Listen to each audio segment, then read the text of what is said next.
meeting to order. We have a quorum present. We'll start with the Pledge of Allegiance.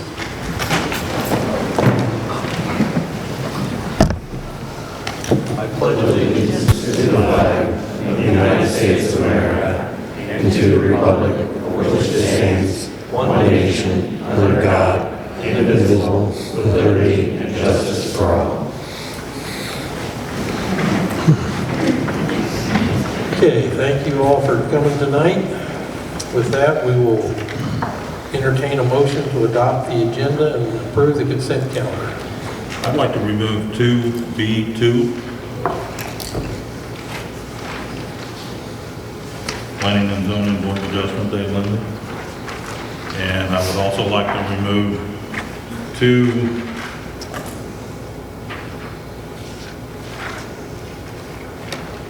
5E and F.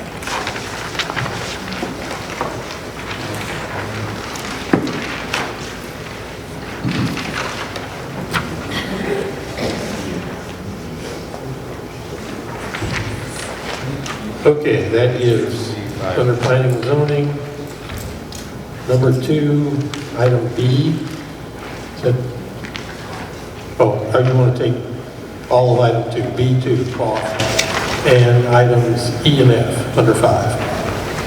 E and F under 5. E is in Eugene, Yes. F is in Franklin.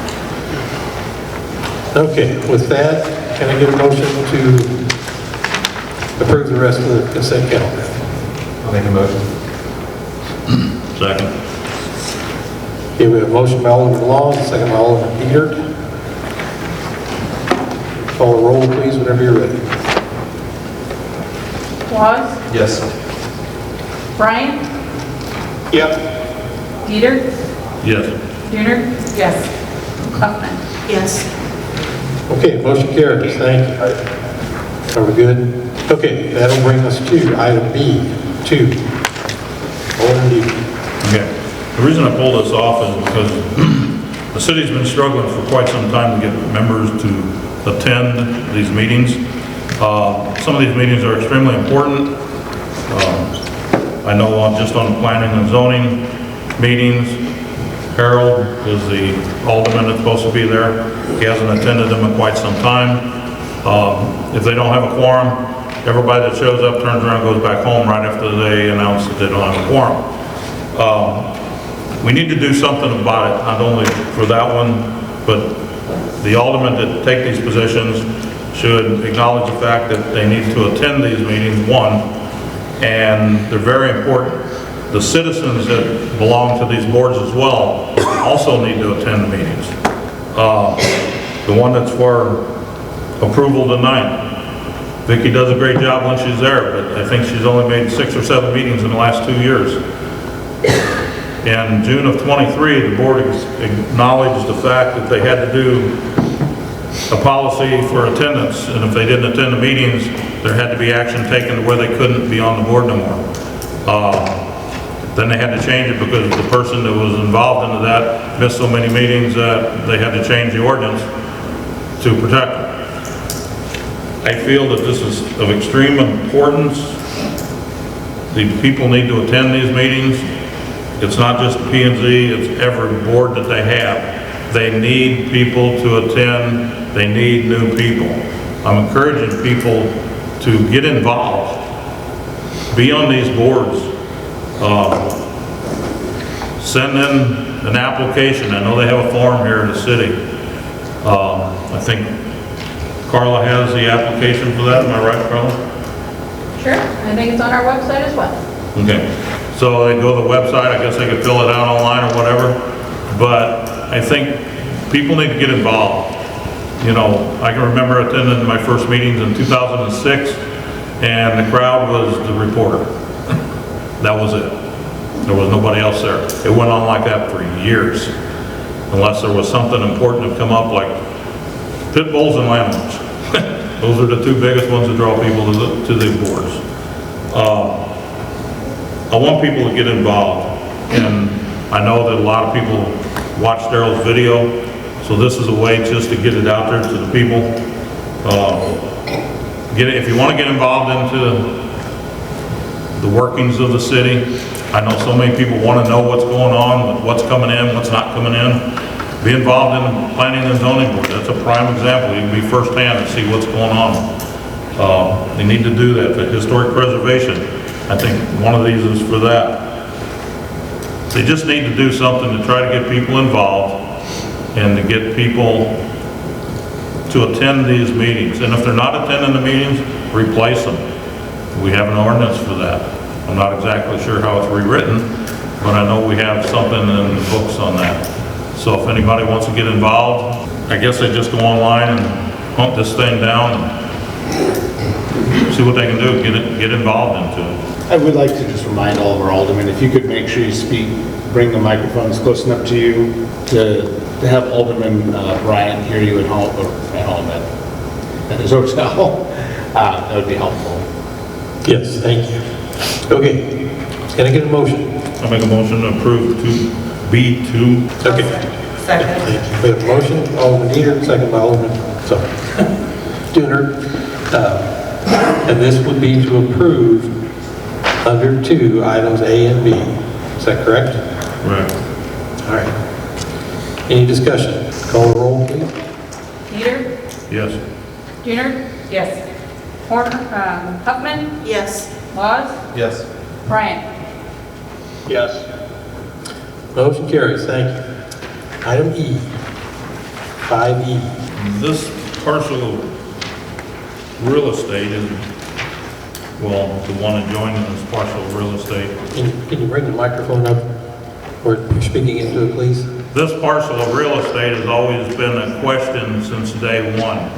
There's 48 units in this development with 97 parking spots. That's 2 cars per unit with 1 extra car. Hopefully, if everybody's driving 2 cars, they don't have company because there's no place to park. Well, now they're putting another one right next to it. It makes it real interesting because from what I understand and from what I see, there's still only one way in and one way out. Creates a lot of problems. Do we continue to go down this road, or do we try to change things to make the city a better place to live? I don't know. It's kind of curious when you get into this that there's no thought put into this. Can the ambulance, fire trucks, those are 2 of the biggest pieces of equipment that'll be back there in that little snaking around those apartments. I just hope that when something happens that the citizens don't suffer as a result of it. It's alarming to see what goes on. I don't know, I didn't do the math to see whether or not the next one has enough parking spots. If it does, like the first one, it's got 1 more extra parking spot. It's just bad for the developments that come in like this. I'm not opposed to growth by any means, but I think it needs to be a little bit more foresight put into it.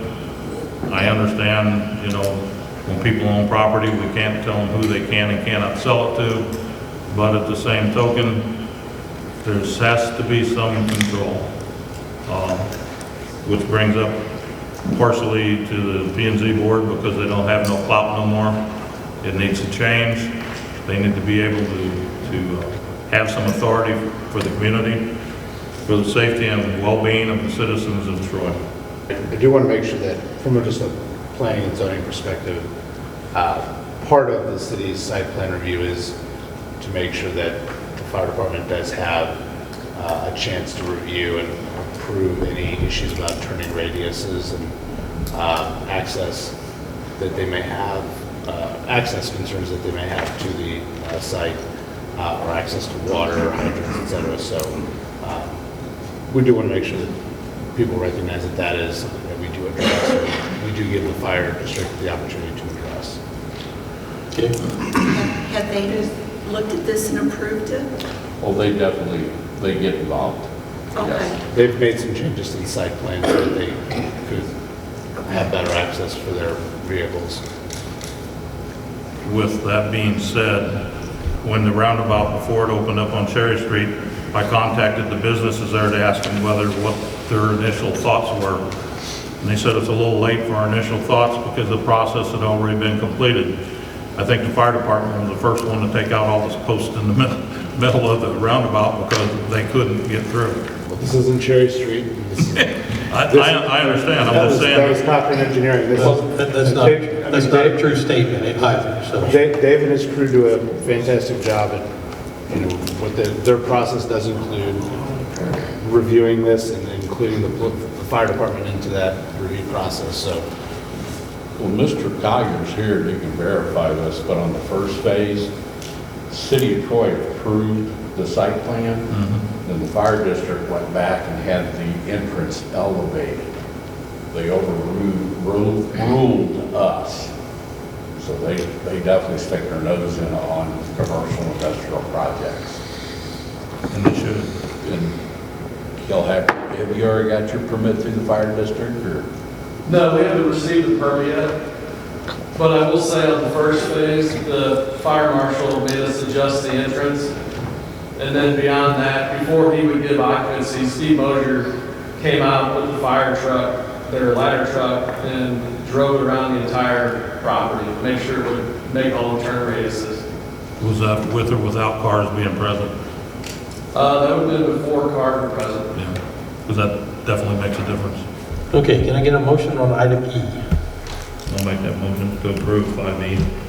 A motion by Alderman Dieter, can I get a second? Second. Alderman Law is the second of the motion, any discussion? Call the roll, please. Peter? Yeah. Junior? Yes. Huffman? Yes. Laws? Yes. Bryant? Motion carries, thank you. Item F, Alderman Dieter. Okay, this one here's got a little bit of a personal kick to it, and I keep telling people that even being an alderman, personal stuff gets involved quite often. The plans that I've looked at for the Whiskey Creek subdivision, Monty, they look great, except for one thing.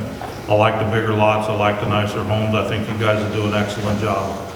My biggest question is the stormwater detention, because I don't know if there's any added to that, but the one that's there, is it adequate?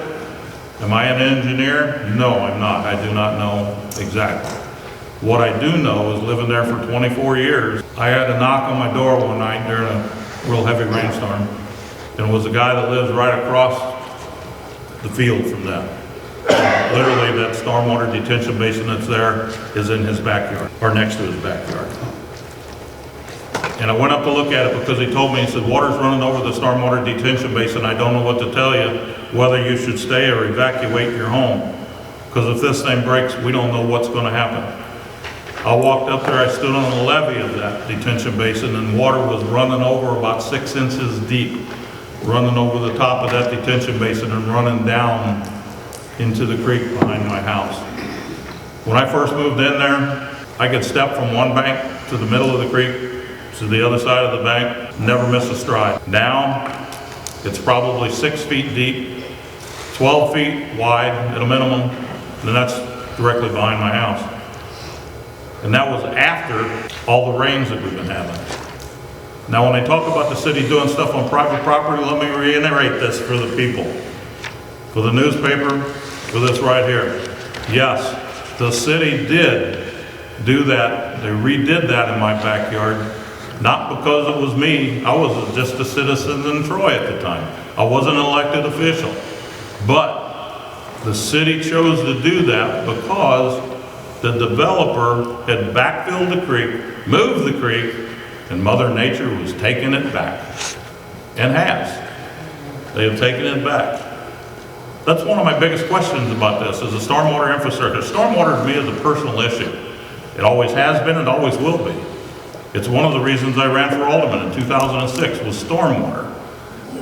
And the reason I say that is because when I bought my house in 2001,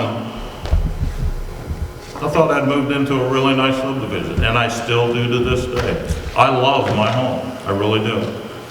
I've spent a fortune to keep that creek out of my house. But if we take that field that used to be nothing but woods, and the last developer pretty much cleared everything out of it, caused an erosion issue out the wazoo, and now we're gonna put it with homes, which are great, streets. Like I said, Lonnie, I think you guys do an excellent job. I don't have a question with that one bit. I look forward to it being there. But at the same token, I think it needs either one detention basin at least twice as big as what it is. I know there used to be 3 before, now there's 1. Something needs to be done for the detention alone, because it doesn't affect just me personally. It affects my neighbors. It affects people that live downstream, has affected people that live downstream. One of the reasons I didn't vote for Kiwanis Park, accepting Kiwanis Park to the city, which was, if I remember right, was a 3-3 vote, and the mayor broke the vote to accept it, was the extensive damage that was done from flooding just probably months before that. I mean, it literally tore up Kiwanis Park. So before anything goes in, you know, it's like they were talking about having another engineer review the plans. I think that is highly important, especially on issues such as this. We need to do something. I mean, it's obvious the last 8 months I've been arguing about stormwater on a different issue, and it doesn't seem to fall on deaf ears. You know, until you've lived that, you don't understand it. I think your I can't hear you much. issue needs to be, you hit Mr. Fowler with parking, and now you're getting us with storm sewer. I think your issue really needs to go back to your design criteria. We're given a set of rules to abide by.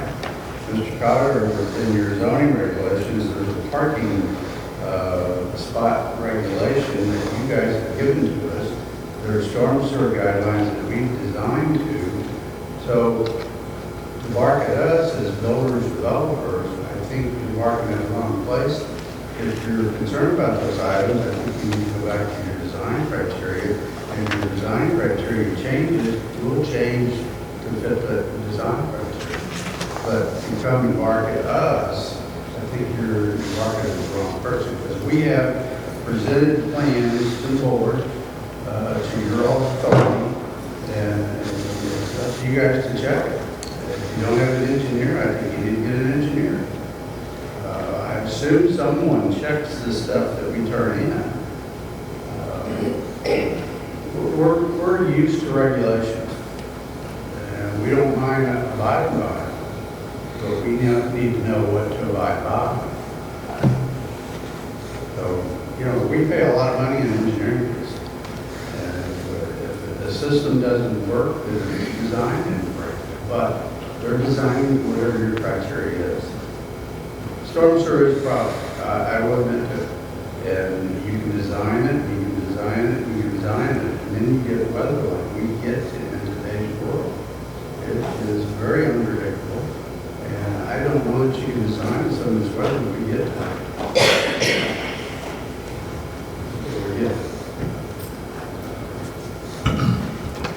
But we have designed the criteria that we've been given to design to. I know this sounds terrible, and I don't know if anybody else totally heard everything you said, but I was just catching bits and pieces of it because my hearing's not as good as it used to be. I know the mayor always asks him to step to the podium and speak, but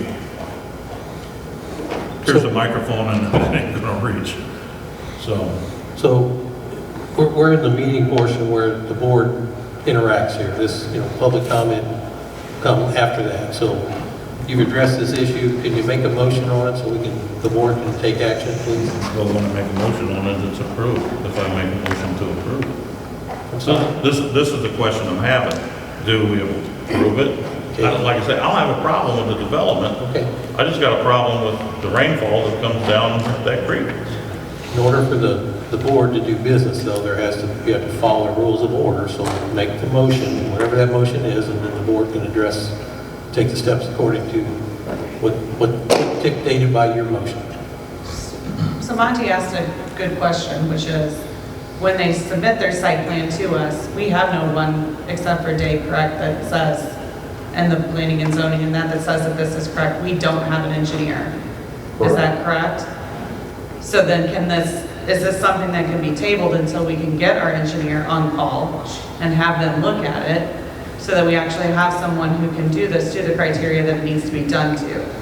Go ahead. We become MS4 in 2017, and since we did not have an engineer on staff, and the city could not afford it, when talking to DNR recommended that we accept a stamped engineering calculation from the developer, because he's putting he or her for putting their license on the line. So every project we've done since 2017, we have the developer's engineer, whoever that may be, and that changes from project to project. They have to do the calculation and stamp off on it. And I think one of the other questions Eleanor would probably have would be the standards, and Monty brought this up too. The standards, that's in our MS4 permit as far as requirements for freeboard and the requirements for detention. That's all set by our agreement with DNR from our MS4 permit, correct? Correct, and that's within our policy manual. Right. But it all only goes up to 100-year storm. We've had a couple of 500 years here lately, but nobody in the state of Missouri has done calculations for. And the rainfalls vary That's as only much as supposed they to are. happen theoretically once every 500 years. And with the rainfalls happening as much as they are, we don't know what's going to happen. We seriously don't know. Well, then I would have to agree with the developer. If we feel the ordinance is wrong, we need to change the ordinance. I agree wholeheartedly we need to, but at the same token, the problems that can be created while waiting, because we all know how fast government operates, and it's extremely slow. I'm not gonna say it's not, it has, you know. There's nobody on staff that can argue the calculations. You would literally have to get another engineer to look at it. But they've And that's been part of- engineered, they've been Yes. engineered according to what we require. Yes. So that's what Mr. Fondy's saying. They met our requirements. Their engineer calculated it and put his name on it, stamped it saying, this meets your requirements for the city. Let me say this too, without us changing, our ordinance is tied to our MS4 permit. Changing the MS4 permit is a process.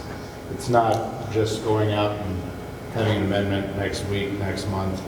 It's changing our stormwater management plan, it's public hearings, it's months of meetings worth public, we're not doing it, as you said, government doesn't move fast, that process is not going to be quick. If Mr. Cannon is amenable, there's nothing to say that he can't over-engineer this beyond our specification if he's amenable to that. I don't know the legality, and we would have to discuss this further, about requiring him to exceed what our MS4 permit and our stormwater management plan requires. But there's nothing to stop him if he wants to build a 500-year, capable detention basin.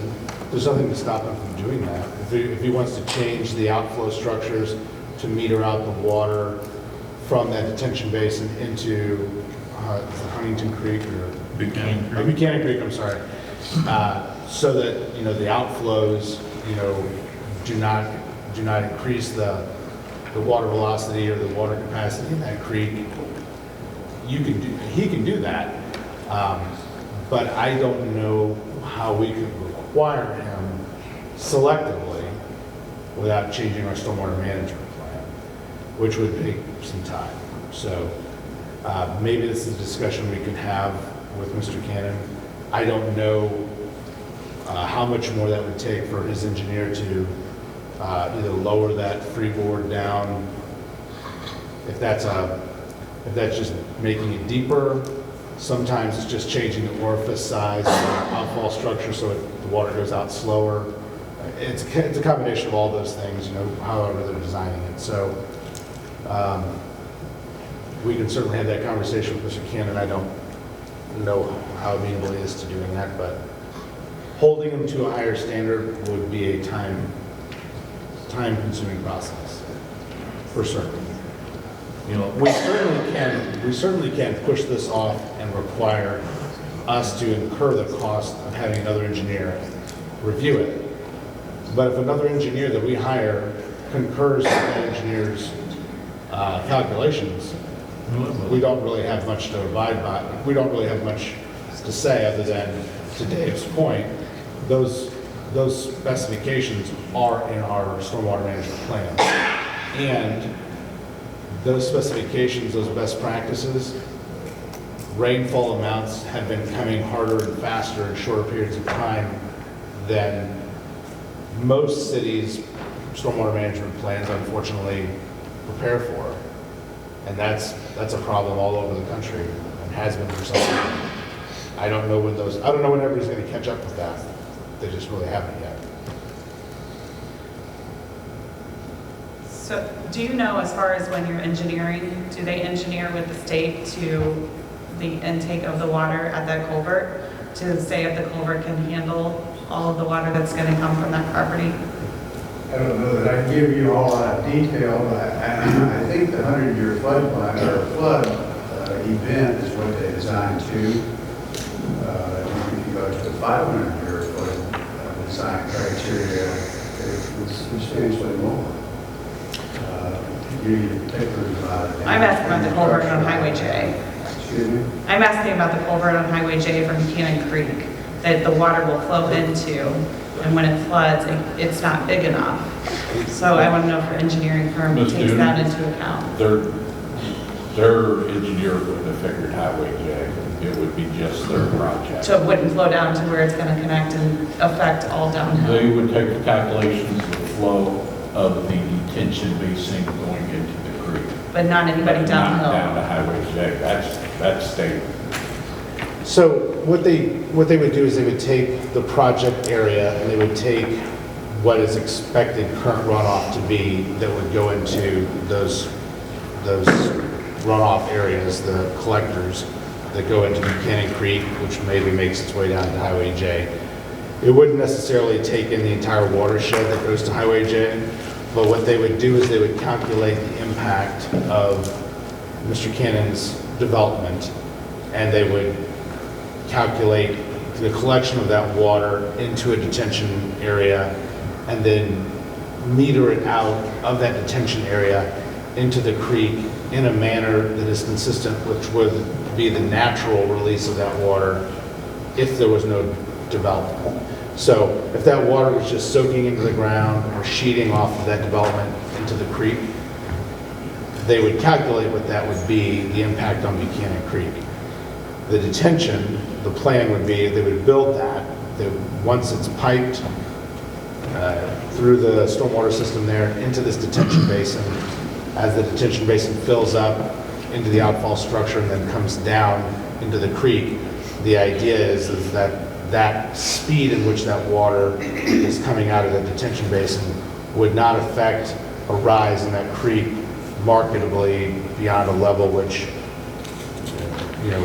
is more than what would have been affected if you hadn't built anything at all, give or take a certain amount. That's what they affect. They don't really look at downstream. You can ask for a downstream impact study. We've done that in other communities. I don't know that. I'm not familiar enough with the watershed to know how much this is affecting that specific one, compared to other issues that are also involved there. I mean, there's other tributaries in the watershed that are affecting that culverts on J. But from what our code requires and from what our stormwater management plan requires, I mean, they are meeting those requirements. Probably the most we can really do is ask them to verify it, again, through a third party. We can postpone this to have further discussion, and maybe have further discussion with Mr. Cannon regarding this issue, and we can seek out outside help to verify this detention is sufficient. The other thing we need to keep in mind here, when we did have a city engineer between the year 2006 and 2010, the original developer in phase one had a detention basin. I know Dennis and I have talked about this. The original developer petitioned the city of Troy and asked permission from the board to remove that detention basin. So all that water in the south part of phase one goes directly into that creek. It does not go to the proposed detention basin from this new phase. West End. Here's the creek line. Yeah, I know. There used to be a detention basin right here. Right. They took it out. Well, when you're saying phase one, you might want to Oh, you know what I'm talking about, phase one? West End. Oh, West Hampton. Well, you just didn't say anything. Oh, I thought we assumed we was all talking about this project. And none of this is in the floodway. None of this is in the floodway, correct? No, not. Actually, it's kind of funny, Quentin, because originally the floodplain come up close to my back door, and somewhere along the line, they moved it down by the bridge. I had flood insurance, it covered plastic electrical boxes in the basement. That was it. Didn't cover anything else. And it was costing me $350 to $400 a year, so I dropped it when they moved it, because it wasn't required to carry it anymore. Okay, item F, we have a request for approval of site plan. Can we get a motion on that, then we can have discussion? I think one thing that could help clear things up, there's a gentleman sitting right here in the second row that could probably give a lot of answers to a lot of stuff that most of us don't know. If he can speak now. We're not in the public comment period. This was pulled off consent, so we need a motion. But Take if we action. approve it, his decision, what he says could form an opinion whether or not it's approved or disapproved. I mean, if the board wants further discussion on the matter, I mean, you can table it to the next. Okay, I'll make meeting. a motion to table it. I second it.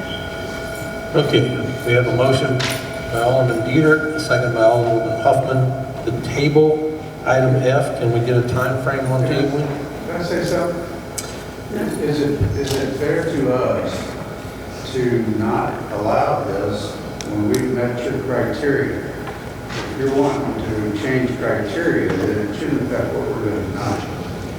It may affect what we do next week, but not what we're doing tonight.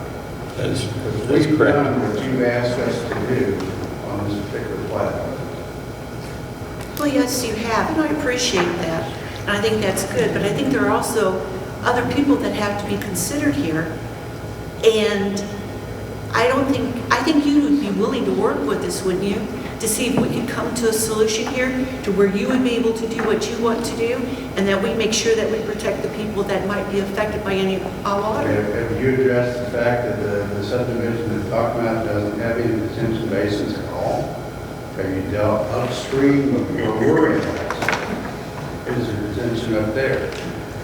So if you pull us out in the middle of here and say you've got to redesign your criteria beyond what your current requirements are, I think is a little unfair to us. We were sat on this property when we designed it, the way we were supposed to design it, and now you're not letting us move on. Well, I don't think there's any problem in tabling it and discussing. Time is money. Oh, that's We've got a lot of true. money back. That's true. My property's worth something too, and I'm sick and tired of Oh, being flooded out. Quiet. Well, you didn't have We're citizen not gonna- comments before you we're not brought gonna this have up, now I'm screwed. We're not going to have that. Well, All right. then do something about The next thing I do is going to ask you to leave if you Well, don't go get right yourself ahead. under control. it. And I'll make you look so bad on social media, you won't even be able to think straight. Monty, I understand and I accept your point. We do have a motion on the floor and a second to table this item. I would like to know when, table till when, please. The motion needs to have some time frame on it. Is a month reasonable? You can just table it to the next meeting. I mean, Yes, till the Till we next meeting. can get it. Okay, we have a motion on the floor to table item F until the next meeting. Is that correct? or until we can get an engineer to. No, we have to be specific. We can't just throw out vague questions. The problem with that being is the fact that we might be able to get an engineer to come in here and do it right away, but if there's people up above us that hinder the fact that it can't be done, it can create other issues. We need to make sure that we can get somebody else in here to give that definition of it. Like I said, I'm not questioning whether it's right or wrong. I question whether or not it's capable of it. You know, Monty might be well on track of everything that he's doing. I don't know. I'm not an engineer. What I do know is standing up there, watching this thing overflow, because there's so much water coming in it, and that's with it being brush and trees, not with it being concrete, asphalt, and rooftops. That's why I think we should be able to get somebody to do that within a month. Okay, so your motion is to table until next meeting, is that correct? That's fine, but I would like to get that engineering study, and if it's not done, we may table it another month. So it'd be best to try to get that done. Well, I have a question, to get that done. I have a question. Without changing the MS4, without changing our ordinance, we can't require him to do more, correct? I mean, if the city's engineer disputes the other engineer's calculations, or that there is reason to believe that there should be, the detention should be organized in a different manner. I mean, the city has a right to do that. I mean, other cities don't just necessarily take an engineer's word for it. Just because you put a stamp on it doesn't mean that that's the way to do it, the only way to do it, or the right way to do it. I mean, I can go on Vistaprint and get a stamp, put it on there. That doesn't make it right. So the reality is, you can go back and forth. Any community, the engineers are going to go back and forth about orientation of the basin, whether it catches all the water the correct way, whether we should maybe get a little bit higher freeboard, a little bit less, whether the calculations are, I mean, they can squabble over some of those numbers. I mean, it's not, you'd like to think the numbers are always hard, but I've watched those engineers go back and forth over those many, many times. So, I mean, if we want to do that, we have to recognize there's going to be a cost for doing that either the city's going to have to incur, or we're going to have a discussion about passing that along some way, shape, or form. So, and that is not an expense we currently have budgeted. But the one thing I can be assured that we'll do is we'll get the RFQ out right away. We'll go through our process, we'll get somebody engaged, and then we'll have a conversation probably offline about where we can find some money to, A, get an estimate for the cost to review that, and B, where we can find in the budget the money to expend to review that, those calculations. Okay, we have a motion on the floor. Table item F until the next meeting. And a second. Any discussion on that motion? If the board approves going out to RFQ for engineering later on tonight. Of course, that's predicated on that fact too. So Yes, we should and vote for that. that advertising, and then the review of those RFQs, and then the contract. To have that approved by next month's meeting and then get this reviewed is going to be impossible, to say the least. And they're here tonight trying to move this development along so they can start recouping some of the money they spent. I just need the board to be aware that to arbitrarily take this aside right now doesn't seem fair. Is there any other conversation on the motion that's on the floor? With what you just said, to recoup his money for what that's on there, and I understand that. But what about the affected homeowners that live on that stream up and down through there?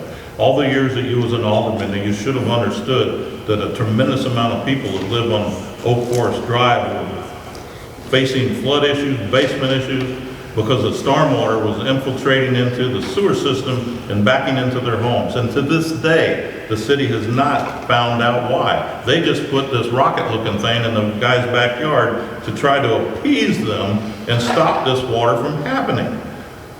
So with your comment being said, do you care about the developer, or do you actually care about the citizens of this town? That is a question. Yes or no? The debate is on, the motion is on the floor. I understand that, but what you said You need gets to- a nerve, because are you supporting the people of this town or not? Yes or no? Okay, I'm not here to answer to you, Dennis. You're not here to answer that We question. have a motion on the truth would hurt. floor. We have a motion on the floor. Does anybody else have an input on the motion that's before us now? No, I think having it tabled, getting a second engineer's opinion to make sure that it's not going to impact the homeowners of our town who have already spent hundreds of thousands of dollars recovering their homes that were flooded and lost. My mom was one of them, so I don't know why you're looking like that face, because she lost everything. It's well worth tabling it to make sure that their detention basin will hold the water. You were an alderman then too, that we came up, so. All right, thank you. Anybody? This is just a table, correct? Correct. Any other comments on this? Let's clerk to call the roll, please. Dieter, Yes. Dooner, Yes. Huffman, Yes. Laws, No. Bryant. Motion carries 3-2. Thank you. Okay, that brings us to citizen comments. First up, I have Ron Walters. First of all, I'd like to apologize for my outburst, but I'm one of the very citizens that Rachel is referring to. And I'm very upset. I tried to present my concerns to your P&Z board a few days ago, but apparently they don't have enough members who will show up to make a quorum. We purchased our home 26 years ago, and Buchanan Creek flows through our property. And my property is right next door to his, and the elevation of my property is actually lower than his. In fact, my house now rests less than 30 feet from the bank of the creek. Over the years, I have watched my yard erode away and its grade drop. I have lost approximately 5 feet of good ground, and the slope of my back lawn has dropped about 4 inches. Weather changes are creating more and more significant rain events.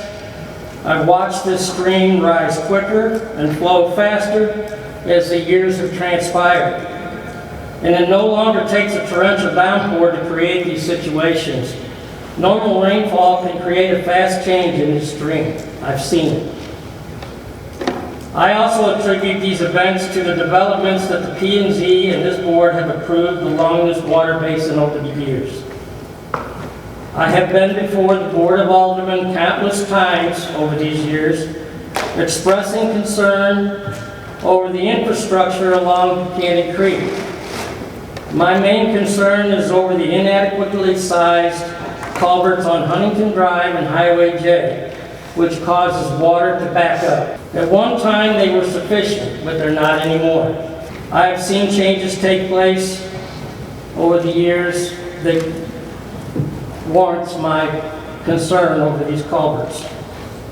And I feel like that my concerns are not being taken seriously by the board. Recently, you approved a 60-unit apartment complex that is being built on the corner of 47 and J near this water basin, which will create more stormwater runoff into this stream. And tonight, you planned to discuss a 101 home development adjacent to our subdivision. It is my understanding, which has already been made clear, that they are relying on this one detention basin with a few modifications being made to hold the water. And like Mr. Dieter, I've seen what happens with that detention basin, and I agree with him 100%. Well, like I said, what may look good on engineering paper doesn't always correspond with what actually takes place in the real life situations. Especially if these detention basins that are put in aren't closely monitored and maintained on a regular basis, which the ones there now, over the years, you will attest to the fact it has not been maintained. I've had my property flooded several times with water levels as high as 3 feet on my basement wall. I've spent 12 hours one day cleaning up my backyard and everything in my utility shed, and an additional 12 hours cleaning everything out of my basement and mopping floors at least 6 times in the past 26 years.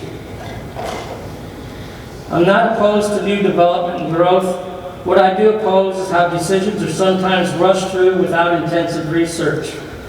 I'm here tonight to ask this board to table any decisions, which you've already done, until more research can be done, more input could be received, and additional protection measures can be put in place to prevent the possibilities of increased flood damage to the residents who live along this stream, not just me.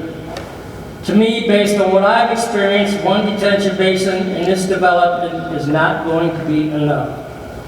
Mr. Dietert and Mrs. Dooner, they know. They've gone through what I've gone through. If my concerns can't be resolved and this goes forth, I will someday be returning to this board asking for a variance to move my utility shed, because 4 feet of water in my utility shed has on countless times ruined all of my powered lawn equipment, and I've had to go out and buy new equipment. So please, remember that you were elected to represent your constituents and not the developers, and please do something to protect everyone's assets along the stream. I thank you for your time. Okay, next up we have Walter Wright. How's everybody? Y'all know me. I came in here to really talk about my road because nothing's happened. And Mr. Laws, I know 4 months ago, you made a comment that the road needed work, and this was 3 weeks after the city fixed it. So I don't need to explain anymore. But with all this talk about detention basins and everything that y'all making a fit about, it's really ironic. Because 1.5 years to 2 years ago, I came in here to try to fix my road, our road, the city's road. The city knocked a hole in the detention basin behind Rankin.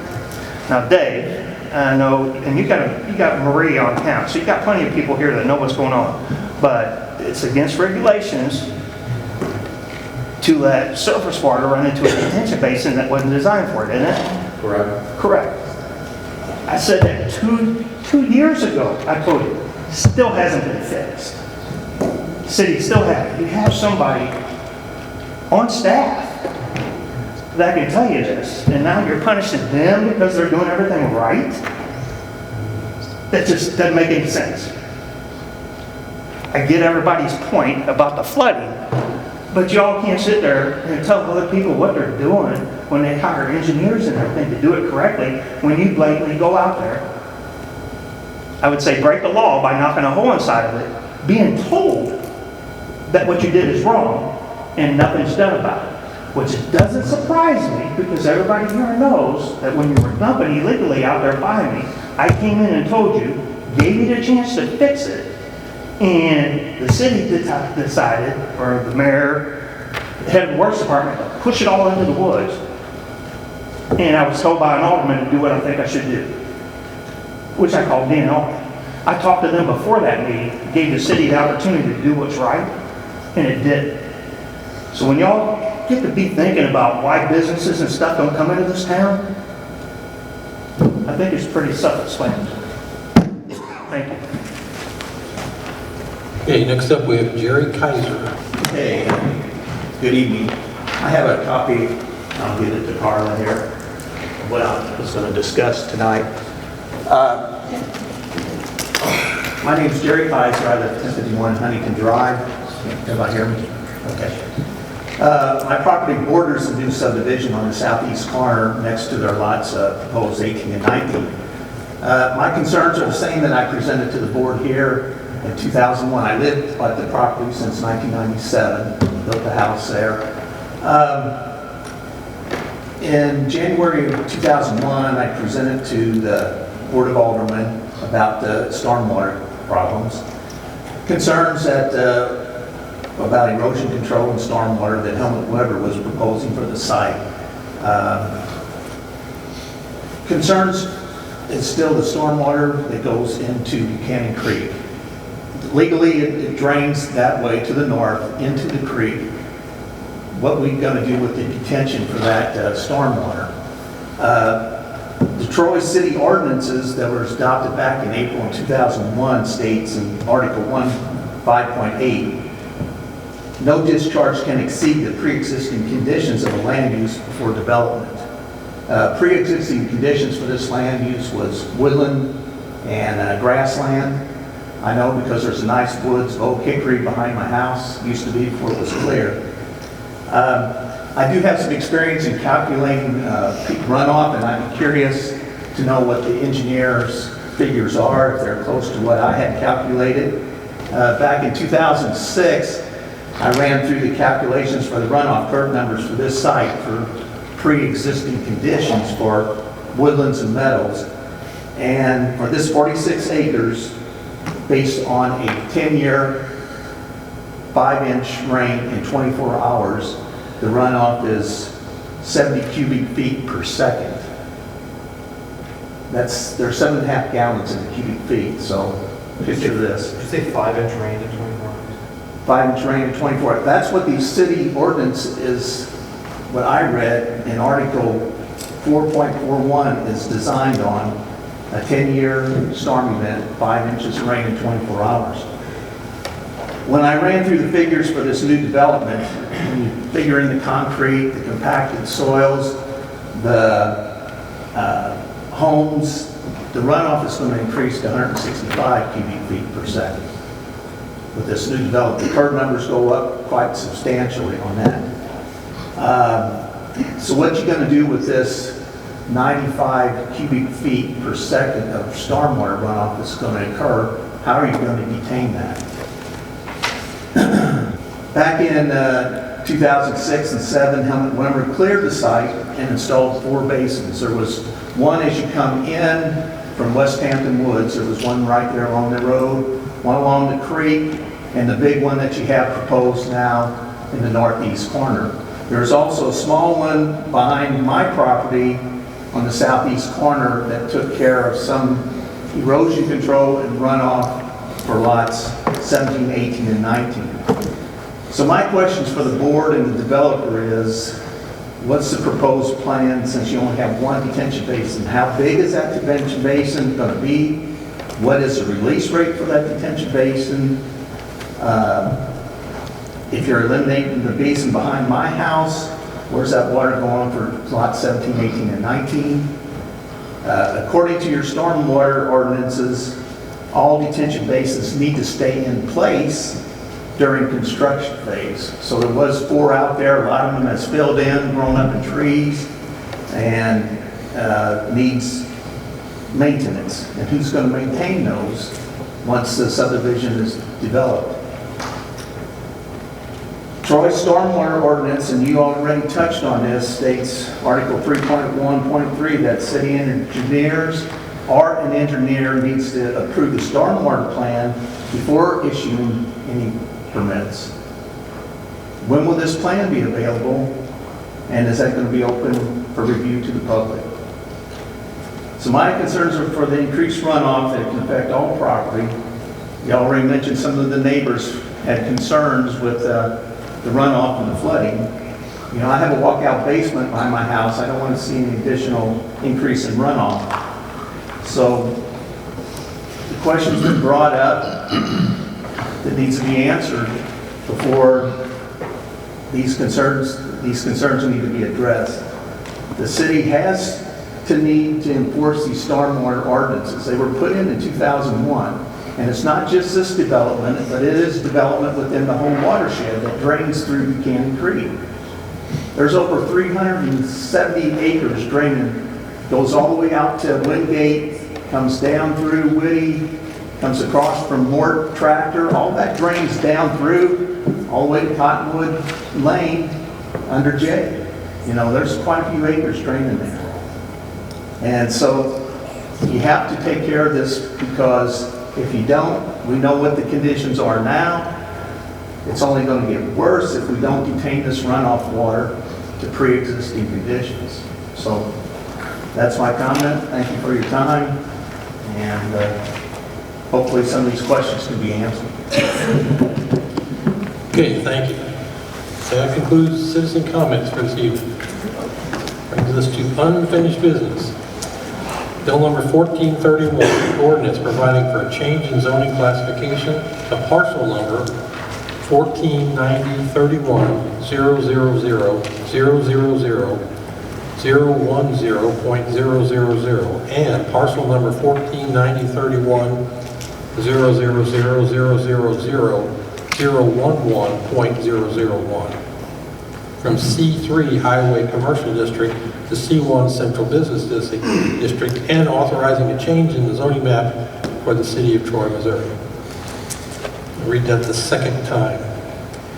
Bill number 1431, an ordinance providing for a change in zoning classification of parcel number 149031-60-010.000 and parcel number 149031-60-011.001 from C3 Highway Commercial District to C1 Central Business District and authorizing a change in the zoning map of the city of Troy, Missouri. Can I get a motion, please? Make that motion. Motion by Alderman Laws. Can I get a second? I'll second. Second by Alderman Dooner. Any discussion on this item? Which parcel of ground is this? Where's it located? That's also done. Okay, this is the one off of Dunn? Yeah. Okay. Is this Mr. McRoberts? Yes. This is yours, correct? Yes. Okay. Remember after the last meeting, I addressed to you about the point of make sure that you got 15 foot of road on your side and the church could take care of the other side because of the concerns of the constituents at the end of that road, that the road wasn't wide enough for 2 lanes of traffic. That was not a problem, correct? Yeah, how far are you planning on, like on the whole road or just to the? Just past your property, just to the end of your property, because I don't think there's one house past that. Well, I think when the church pulls in, and I think I should stop right there because there's only 2 houses beyond that, so that would create extra traffic. That's just to the edge of your property is always asking, All right. you know, to make sure that that was 15 foot to the center. And the church could address the other side. Because the church going on and, you know, residents coming in and out wouldn't be no, they didn't, I don't know where they drive. So that's pretty much a 1-lane road down to it. Correct, that's what I was saying, when the church actually hit their entryway, I go to that distance there, but that's going to be all the traffic is with the church and that one home that I'll have there. The rest of the homes going to be 2 more homes. That should work. Okay. That'll work. Sorry, we got a motion on this. A second? Any other conversation? Call the roll, please. Bryant, Yes. Peter, Yes. Dooner, Yes. Huffman. Yes. Motion carries. Thank you. New business. Dana Avenue, culvert replacement submitted by Alderman Dieter. Okay. As you all know, I've been talking about this for a long time. The Journal put a little article out there was strictly because it affected my daughter. No, it's strictly because it affects a citizen of this town. My daughter just happens to be one of them. There's been a lot of conversation brought up, whether or not I could vote on this or whether or not I could.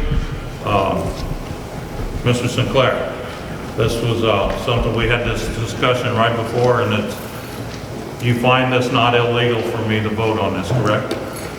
It is not a legal conflict because you're not going to gain. It just doesn't look pretty in the eyes of the public. Yeah, I would strongly caution you because it does not look good. Okay. Carla, could you take note of that in the minutes, reflect that? Okay, back into this, like I said, it gets really, really interesting because I was looking over this paperwork that was in our thing here, and it's got $51,534 and some conversations that was taking part with different people. Okay, with all this being said, I had a conversation with the owner of the Lot 1. He had no conversation with nobody from the city for them to say who was involved in the construction of that, who was involved in the amount. Therefore, it makes me wonder how much other stuff in this has been falsified. I'm curious. Either there was some miscommunication or there was a problem in understanding what was said. I don't know. They got a bid from a contractor that said that was a contractor that he used a friend. He doesn't use this contractor because he thinks he's a little pricey. So, my question is, we asked for a culvert to be put under the road to replace it because of the stormwater infrastructure has destroyed it. Once again, we're back on this stormwater infrastructure problem.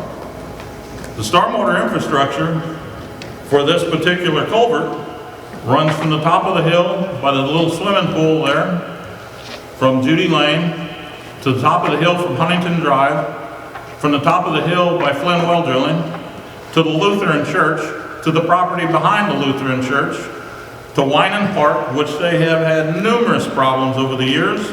And anybody that goes up there can attest to the fact that they got little water fountains that come up out of the ground every time it rains because it's under so much pressure.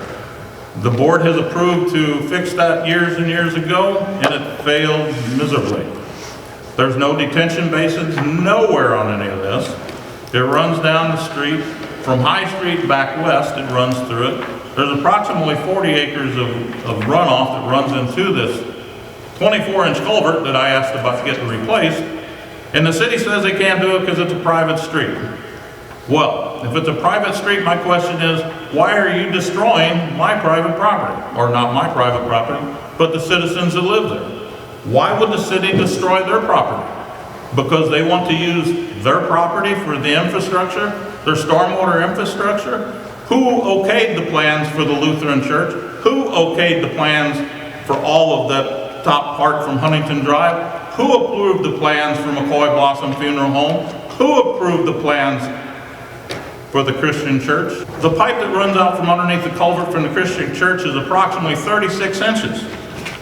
It dumps into Bud and Patsy Creek's yard. At least I thought it did for a long time. But the way the survey is, there's just a little bitty spot there that it doesn't dump into their yard until it comes in about 10 feet, then it dumps into their yard. All that water is running across this property. We're talking about a natural swale. The only natural swale that's there now is the extensive runoff this year, which has caused a little bit of erosion problem in Patsy's yard.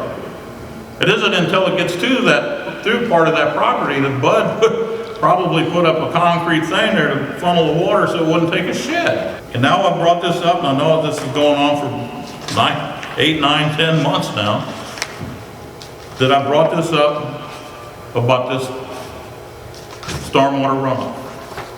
If the city doesn't want to fix the culvert, and like I said, this thing here, they're putting in 150 tons of rock and 50 yards of dirt in a culvert that has to be replaced that's probably 30 feet long. They're building a bridge over this thing. I don't know what they're doing. That was way too much. Think about this. Monty, 150 tons, what is that? At least 12 dump trucks? 11 dump trucks? 12? Of the big dump trucks that they're dumping in there. On a road that, if it's at the most 30 feet wide, most of them are 28 in the city. So my question is, as I look through this, and then they got $20,000 for surveying. I just surveyed 64 acres, got 47 points in it.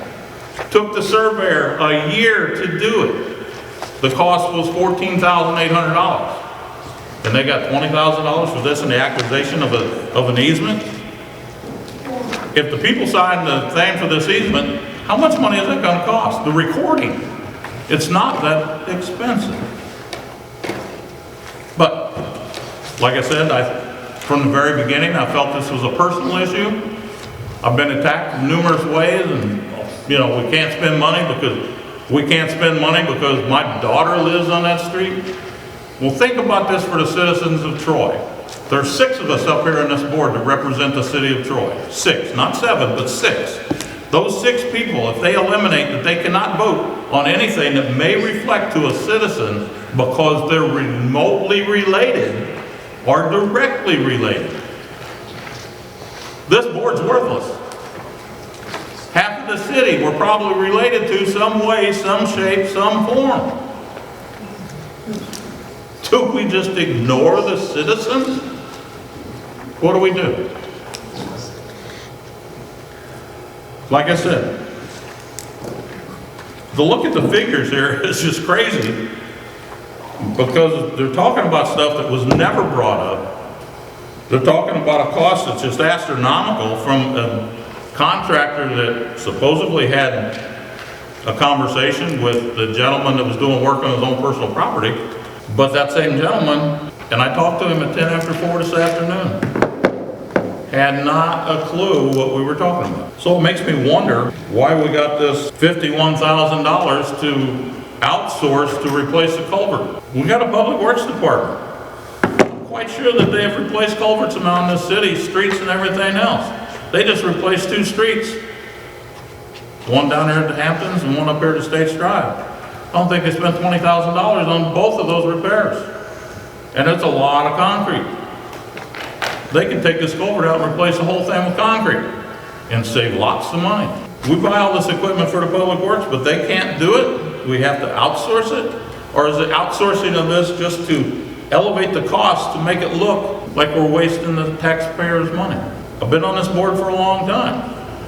I've seen a lot of things over the years. I'm not gonna say I'm not, I have. Some good, some not so good.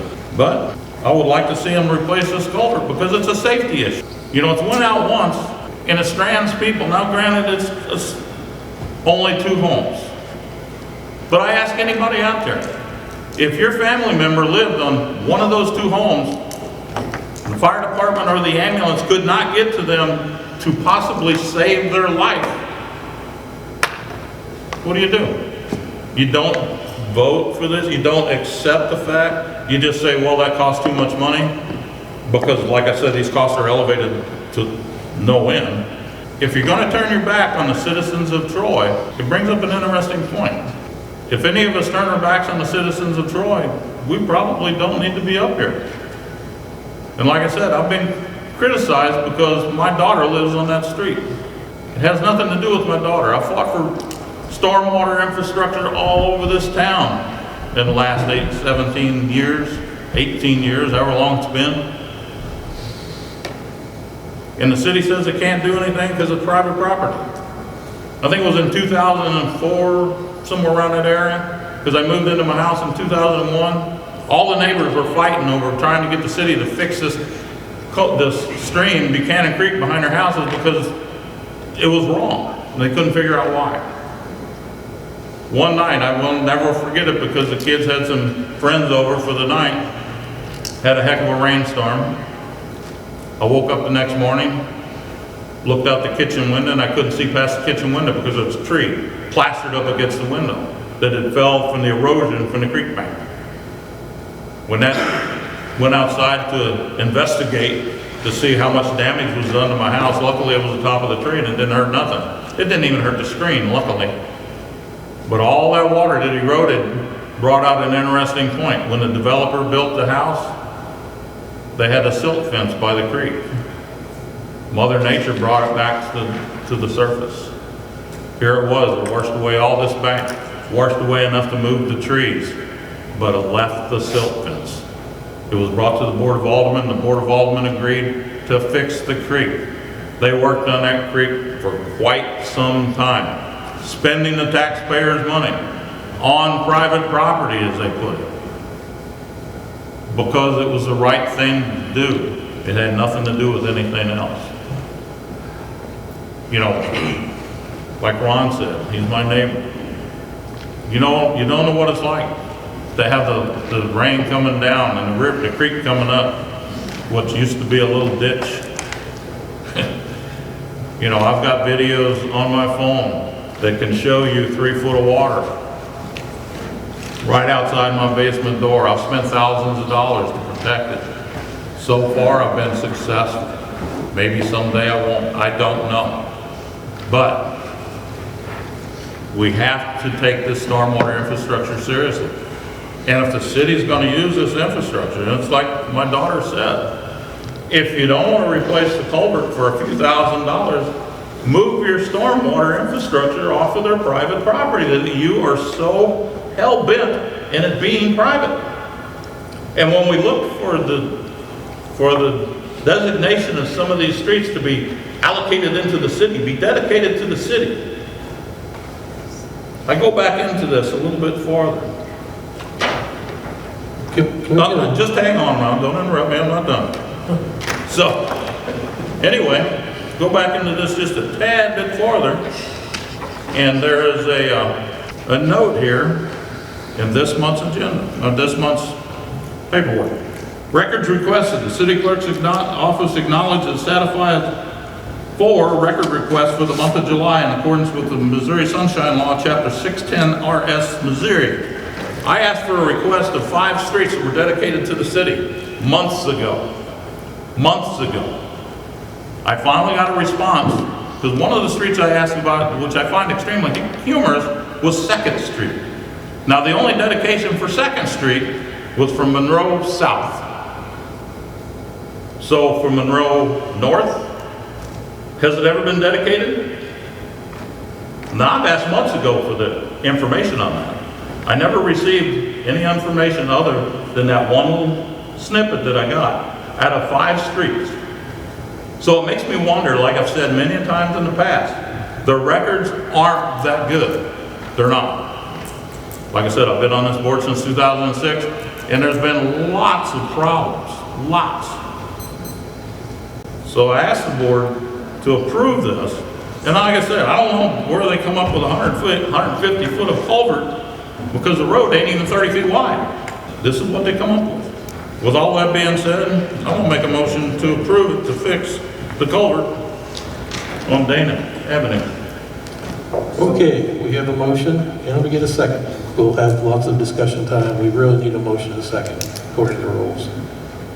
I'll second it. Okay, we have a second.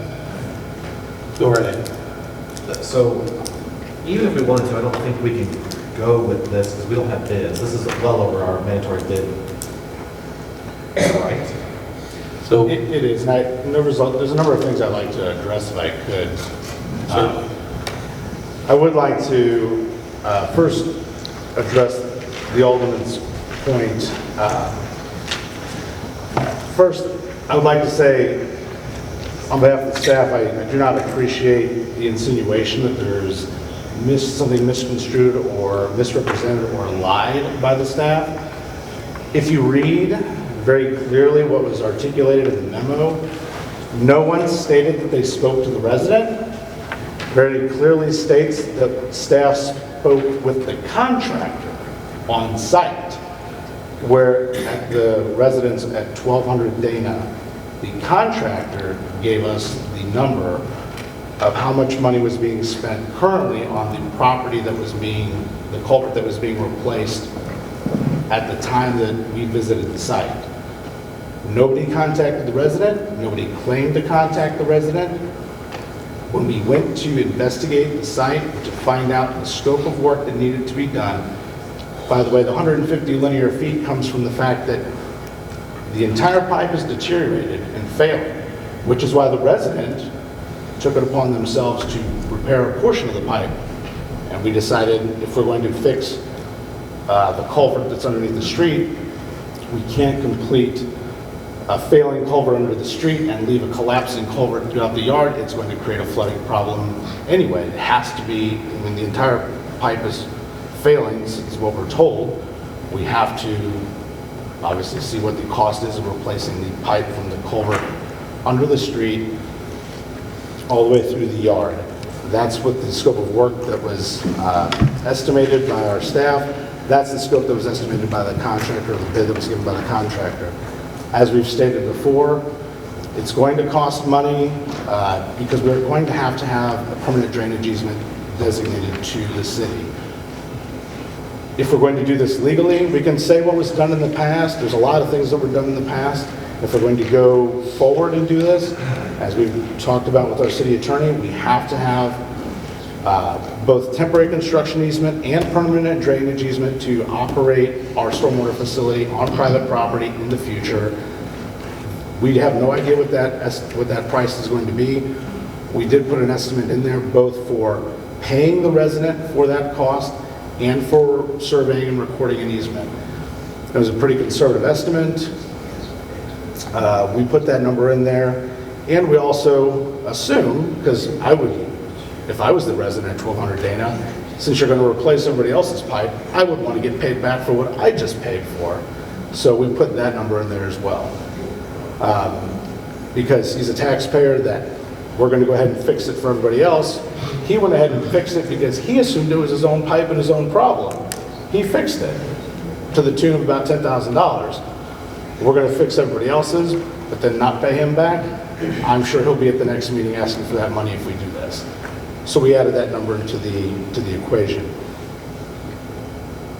If you just want us to fix underneath the road, that's a Band-Aid fix. I'm sure it would be cheaper. Still not any more legal because it's still not our city street. We still have the issues that we discussed about needing to get some sort of permission or some sort of acquisition of permission to operate some sort of culvert underneath this right-of-way. We talk about records. I went and found the 1965 plat for Creech Estates, which very clearly shows, by the way, when this was platted, it was not in the city limits. It was not dedicated to the city. It is not a city street. And that little ditch was a pretty good sized creek in 1965. And it shows it on this, on the plat. So it was not a city stormwater facility that we created. In 1965, Mother Nature had already had it on this plat, and it existed then. So I don't know who decided to build that culvert and that pipe. It wasn't the city. We don't operate that facility. We never have. We've never claimed to. But if we're going to take responsibility for that now, this is what it's going to take. Permanent drainage easement, temporary construction easement, purchase of that, construction of that pipe, and then presumably assuming that road. So this is where we're at. I mean, this is, and if we want to do this here, we've already gone through this before. This is not the only situation like this here in our community. We're going to be having this conversation multiple times, over and over again. So I feel for the residents who live on Dana if they, have this issue. The resident at 1200 Dana has already taken it upon themselves to say, we assume this was their issue, I guess, because they went ahead and fixed the culvert issue on their property. I've not heard from any residents on Dana regarding this, road or the culvert to date. So, but this is the best estimate that we can give, given the scope that we've been given. If you wish to tailor the scope down, we can do that, but the rest of that culvert pipe is going to collapse at some point in the future. If you just want to fix underneath the road, you're just putting Band-Aids on issues. And you're still opening up a can of worms because it's not, there is no reason to believe that this is our road or our, you can't call it our stormwater facility. It is a creek. The creek existed in 1965. The water was going there in 1965.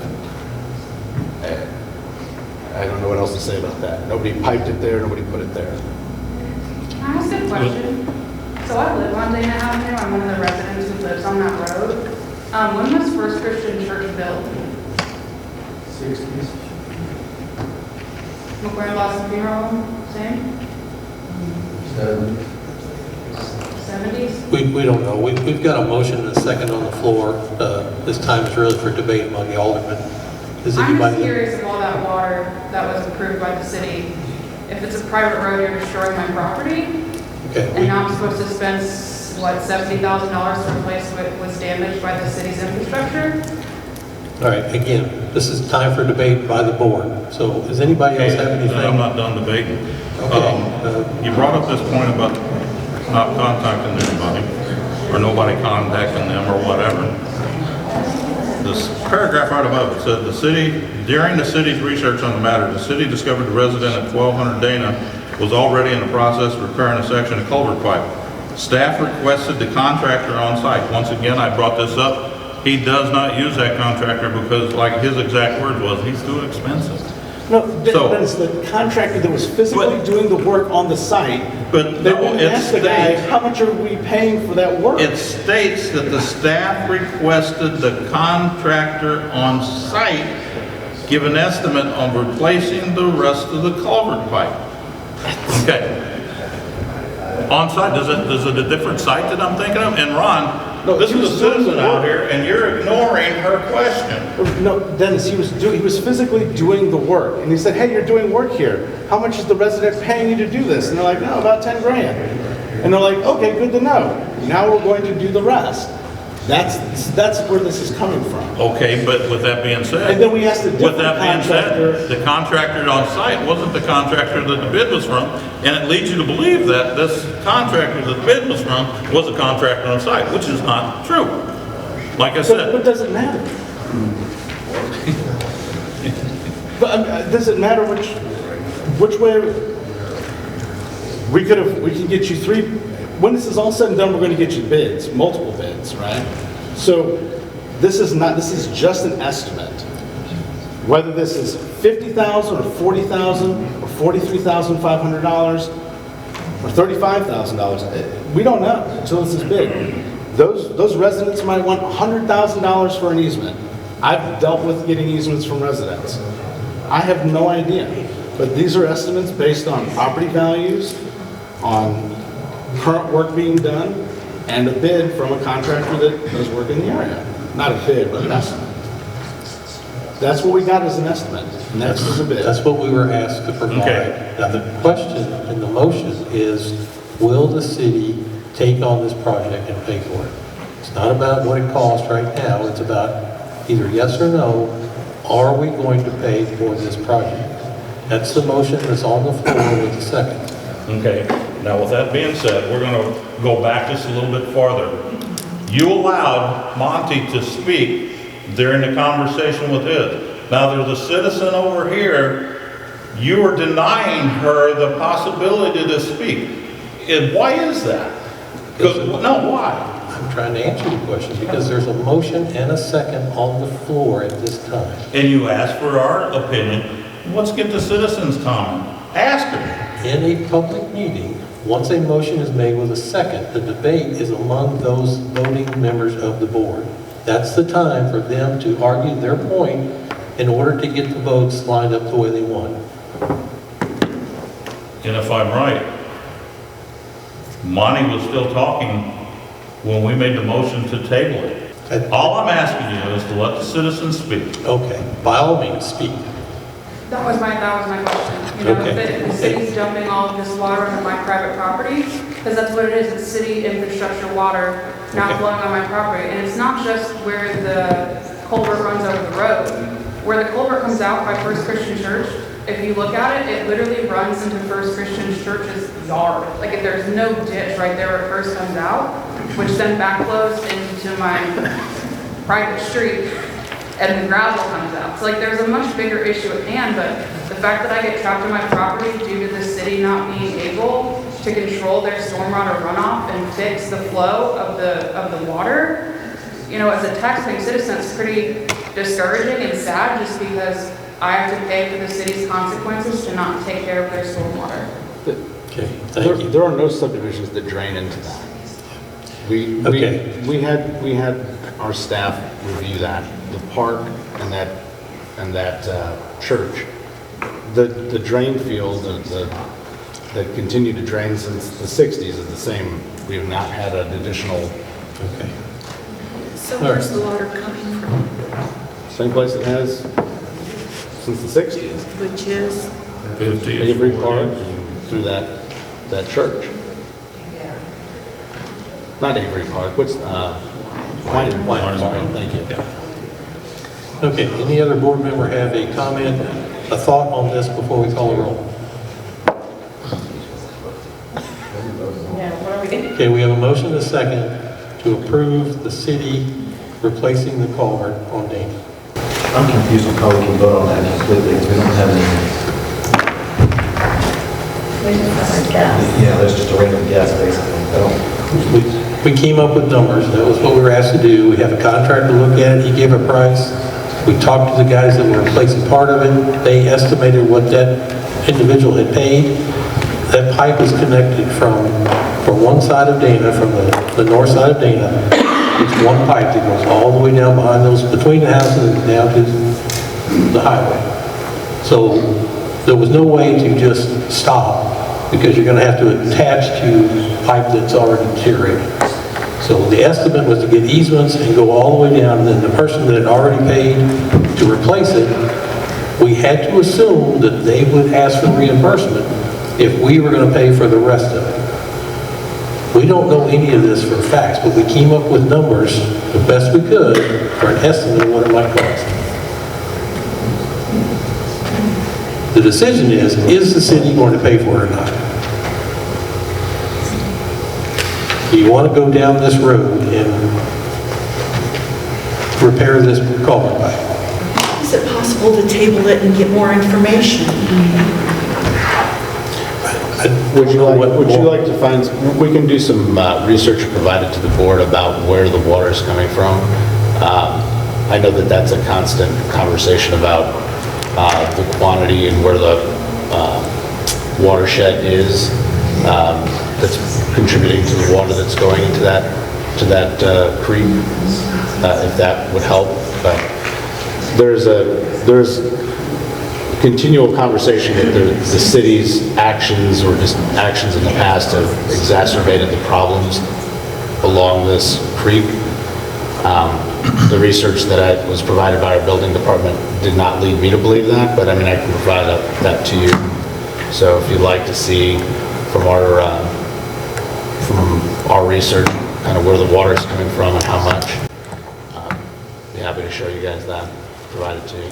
I think that would be And I can also provide you also the plats that I was able to pull over at the county that, show again, this creek, which, again, it shows a substantial creek was there in the 60s. So for 60 years, there was a creek there, and the creek goes right between the lots where the culvert is now. So somebody took that creek and put it in the culvert 60 years ago this year. So, and it was not us. This was not within the city limits when this was all done. Dave, you guys got a map of all the creeks and stuff in the city, correct? Floodplain map, yeah. Okay. Need to see if that is a creek. Because I'm kind of curious, because being old, living in this community for 72 years, I can remember when all that used to come in front of all them homes, come right down to Highway J and flood the intersection of 47 and J. And I understand what this looks like there, but I'm just saying, if there was a swale there, the erosion in Patsy's yard now is probably just from this year. It's only about this wide and about this deep.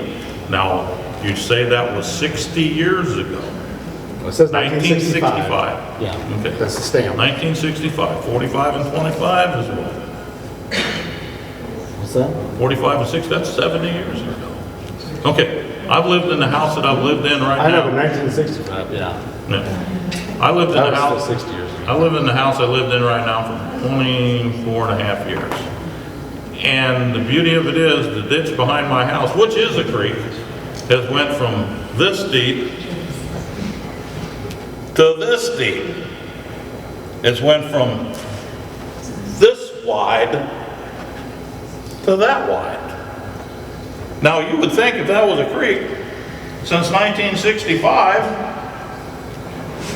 it'd have a whole lot more erosion than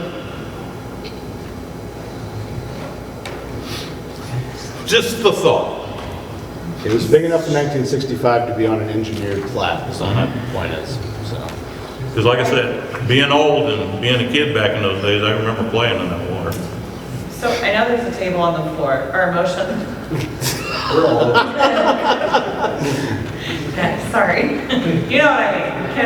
But can they withdraw that motion and then we make a motion to table this with more information on where this water is actually coming from and if it is the city's neglect or issue from the beginning, because there is a problem that way, so maybe it is, maybe it isn't.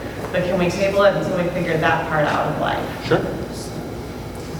Rachel, can I provide you with videos at some point? Yeah, for sure. So, I have video of the water flowing, so it might be helpful. For sure. motion was made by Alderman Dietert. Are you going to withdraw your motion? Yeah, we'll table it. Okay. Get all the information on it. And hopefully it won't work. Will you withdraw your second, Alderman? Yes, I do. All right, you have both motion and second withdrawn. Now I need a motion.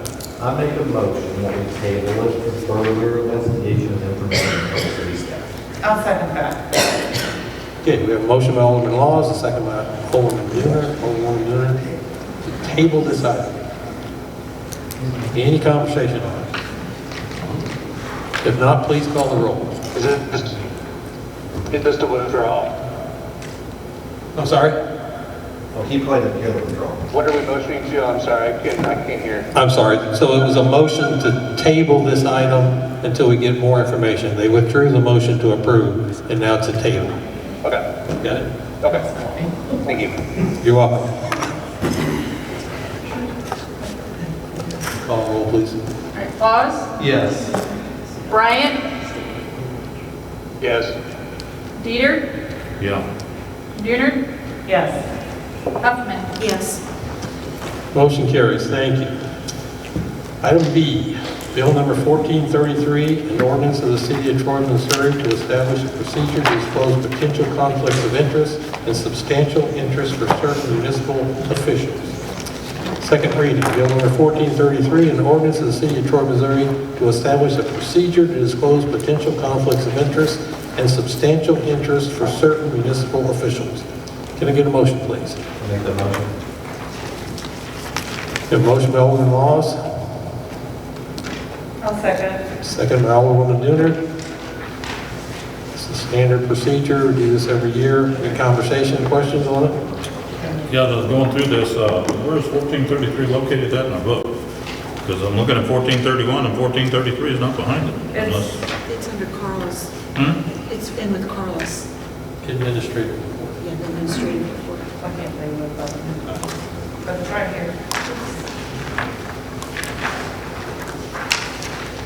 But it's just our normal It's yearly. right after your item that you, like, it immediately follows what you requested to be on the agenda.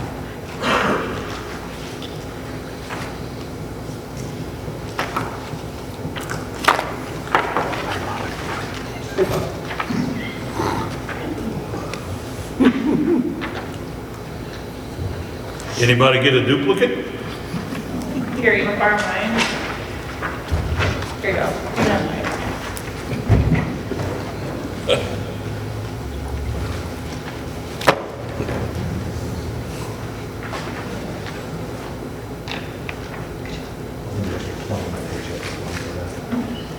I got you.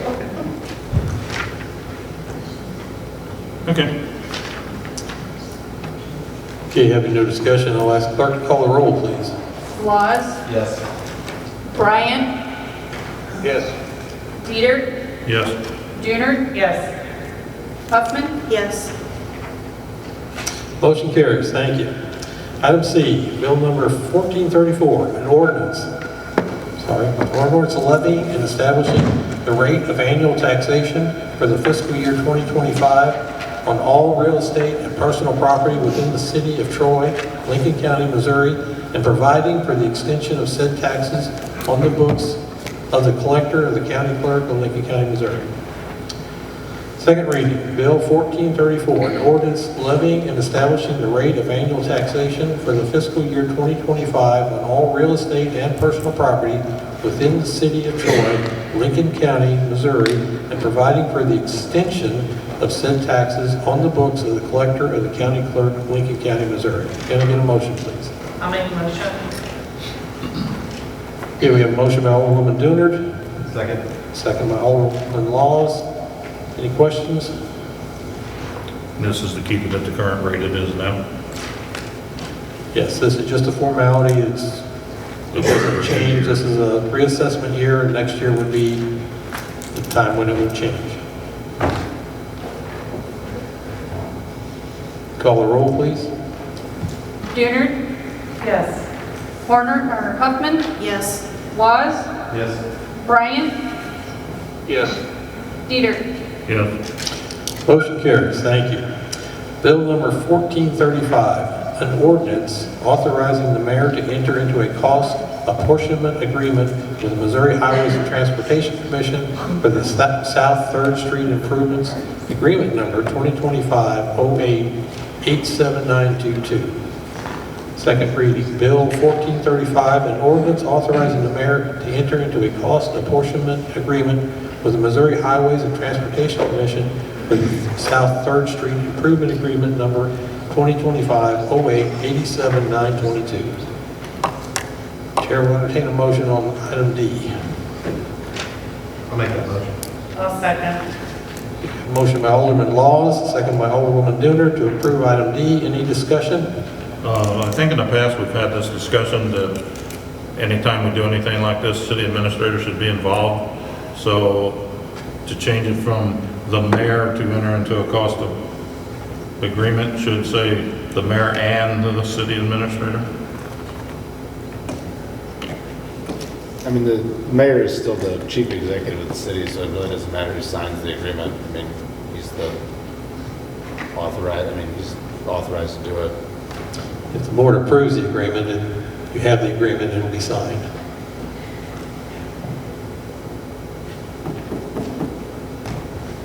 So MoDOT pays for this and we do the work. Exactly. Said they had money, but they didn't have people, so.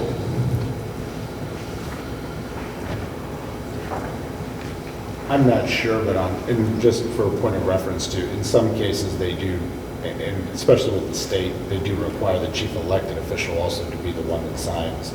So I'm not so sure that that's not the case with MoDOT. Even when I was mayor, it required the mayor to sign oftentimes with MoDOT, not even a city manager. So I think it's important to leave the mayor as the signing agent on this. Not having reviewed it, I would say that you're covered at least by keeping it as the mayor, especially in this case. Okay. Any other comments, questions on this item? Can you call the roll, please? Laws? Yes. Bryant? Yes. Dieter? Yes. Dooner? Yes. Huffman? Yes. Motion carries. Thank you. Item E, resolution number 2025-34, a resolution of the City of Troy, Missouri repealing resolutions numbers 2012-1, 2019-1, and 2020-2, namely resolutions relating to personnel policy and the duties of the mayor and city administrator. This was sponsored by Alderwoman Huffman. Can I get a motion, please? I'll make that motion. I'll second. Okay, we have a motion by Alderwoman Huffman, a second by Alderwoman Dooner. Any questions, comments on this item? Call the roll, please. Huffman? Yes. Laws? Yes. Bryant? Yes. Dieter? Yes. Dooner? Yes. Motion carries. Thank you. Item F, approve RFP for police chief recruitment consultant. Make that motion. I'll second. Alderman Laws made a motion, seconded by Alderwoman Dooner to approve the RFP. Any questions or comments on this item? Can you call the roll, please? Laws? Yes. Bryant? Yes. Dieter? Yes. Dooner? Yes. Huffman? Yes. Motion carries. Item G, approve RFQ for on-call engineering services contract. I'll make the motion. I'll second. Okay, we have a motion by Alderwoman Dooner, second by Alderwoman Huffman. Any questions or comments on this item? Call the roll, please. Dooner? Yes. Huffman? Yes. Laws? Yes. Bryant? Yes. Dieter? Yes. Motion carries. Thank you. Item H, approve special event request, bike night, charitable bike wash and benefit on September 20th, 2025, 10 a.m. to 8 p.m. Make a motion. Second. Okay, motion made by Alderman Laws, second by Alderwoman Dooner to approve this event. Any questions? Call the roll, please. Laws? Yes. Bryant? Yes. Dieter? Yes. Dooner? Yes. Huffman? Yes. Motion carries, thank you. Chair will entertain a motion to go into closed session for legal, personnel, and contracts. I'll make that motion. Alderman Laws, second by Alderman Dooner. Laws? Yes. Bryant? Maybe you want to ask. Yes. Peter? Yes. Dooner? Yes. Huffman? Yes. Motion carries, thank you.